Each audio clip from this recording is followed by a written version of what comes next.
Hello everyone, welcome to Rupa's kitchen. আশা করি সকলে অনেক ভালো আছেন।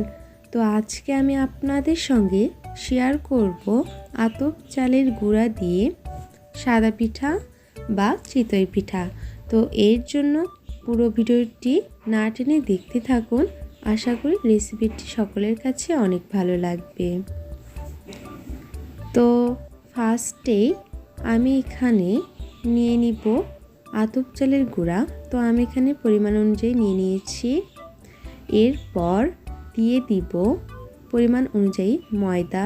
তো এখানে আমি সামান্য পরিমাণ ময়দা ইউজ করেছি। এরপর দিয়ে দিব সামান্য পরিমাণ লবণ।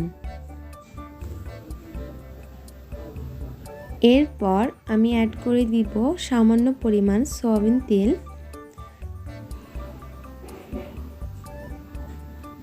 এরপর ভালোভাবে সবগুলো উপকরণ মিক্সড করে নিব।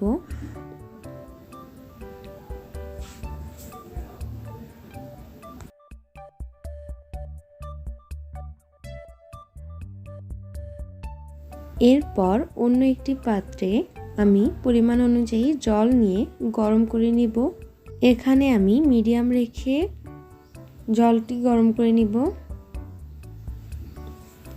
এরপর সেই গরম জল আমি সবগুলো উপকরণের সঙ্গে অ্যাড করে দিব। দেখুন, আমি পরিমাণ অনুযায়ী গরম জল নিয়ে বাটারটি তৈরি করে নিব। তো গাইস, ভিডিওটি লাস্ট অবধি দেখতে থাকুন। আশা করি সকলের কাছে অনেক ভালো লাগবে।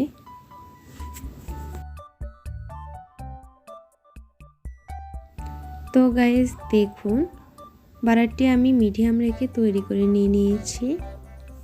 দেখুন, তো আমি এখানে বেশি ঘনও করব না, বেশি পাতলাও করব না। তো গাইস, আমি এখানে একটি তাওয়া নিয়ে নিয়েছি। তো আমি এখানে কিছু টাইম গরম করে নিব। এরপর সামান্য পরিমাণ তেল দিয়ে নেব, এতে করে লেগে যাবে না। এরপর বাটারটি দিয়ে দিব। দেওয়ার পর কিছু টাইম ঢেকে দিব। এরপর রেডি হয়ে যাবে আমাদের সাদা পিঠা। তো গাইস, ভিডিওটি ভালো লাগলে অবশ্যই লাইক করে দিবেন এবং যারা এখনও সাবস্ক্রাইব করেনি তারা অবশ্যই সাবস্ক্রাইব করে দিবেন এবং পাশে থাকা বেল আইকনটি প্রেস করে দিবেন, যাতে করে সকল ভিডিও আপলোড করার সঙ্গে সঙ্গে আপনাদের কাছে গিয়ে পৌঁছায়। এবং ভিডিওটি লাস্ট অবধি দেখার জন্য সকলকে অসংখ্য ধন্যবাদ। দেখা হচ্ছে পরের ভিডিওটিতে।